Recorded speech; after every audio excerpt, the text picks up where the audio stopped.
Ada video Ustadz Adi Hidayat, maafkan aku saudaraku Nasrani, aku tidak bisa mengucapkan selamat Natal.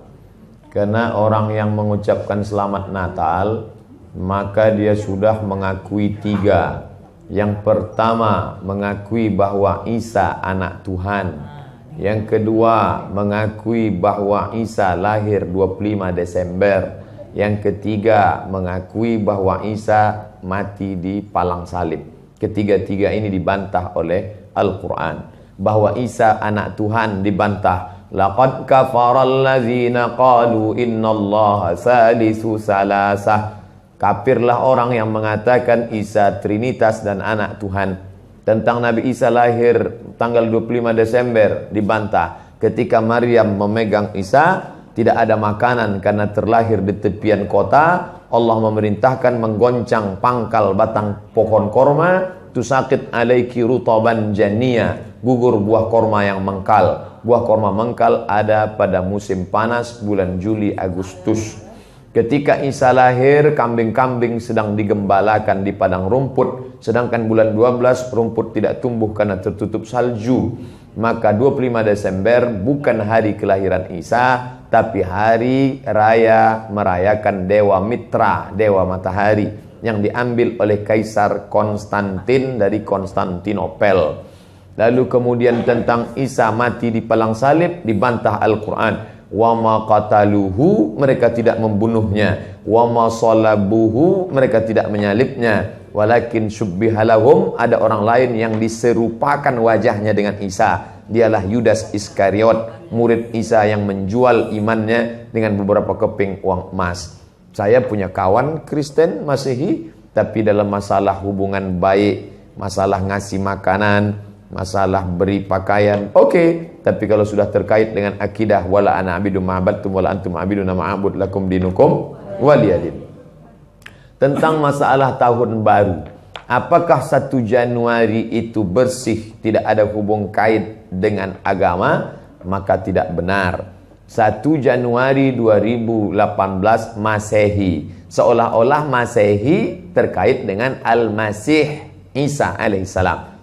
Itu kalender dibuat oleh Kaisar Julian dari Romawi kuno. Kaisar Julian membuat kalender, maka dibuat nama dia Kaisar Julian, maka disebut Julian kalender. Lalu kemudian Julian kalender dibawa ke Vatikan, dirobah oleh Kaisar Raja Pendeta Paus Vatikan bernama Paus Gregorius. Maka sampai sekarang disebut dia dengan Gregorian kalender.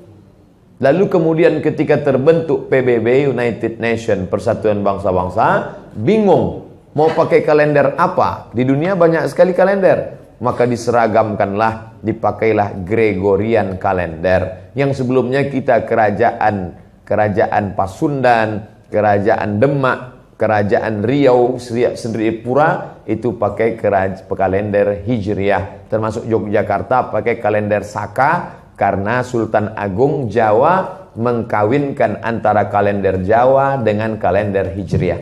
Karena ingin mendamaikan antara Jawa dengan Islam. Maka setiap menyambut tahun baru Saka sekaligus menyambut tahun baru Hijriah. Kalender Masehi muncul belakangan, tidak tepat penisbatannya kepada Al-Masih karena Isa tidak tahu menahu tentang itu. Itu murni diambil oleh Kaisar Gregorius yang diambilnya ke Vatikan menjadi Gregorian kalender. Jadi kita menyatakan tahun baru, betul tahun baru, tapi tahun baru Romawi. Tahun baru Romawi, jangan kaitkan kepada Isa alaihissalam. Dia masih terkait. Adapun tahun baru Jepang, tak ada terkait dengan akidah. Nah ini tahun kalender yang baru. Tidak meyakini bahwa dengan kalender yang baru ini nasib berubah menjadi baru. Siapa yang asap malam itu paling banyak mengepul ke atas, maka rezekinya yang paling murah. Lalu membakar ayam sampai 2000 ekor. Nah, oleh sebab itu saya anjurkan anak-anak muda, remaja-remaja masjid, tanggal 31 malam tanggal 1 setiap masjid semuanya buat kajian, iktikaf, zikir, muhasabah supaya jangan keluyuran ke sana kemari. Hanya 2 saja. Anak-anak muda pergi ke masjid mulai jam 10, jam 11, jam 12, jam 1, jam 2 atau habis isya tidur. Saya nggak bisa tidur Pak Ustadz. Biasa malam kalau nggak bisa tidur, habis isya makan Antimo 2. Nguap tidur langsung. Itu saja. Adapun nanti Ustadz malam tahun baru apakah buat muhasabah di masjid? Enggak. Saya berangkat 28, 29 umroh, maka tahun baru di Madinah. Tahun lalu juga begitu. Tapi tahun sebelumnya dibuat acara muhasabah. Wallahu a'lam.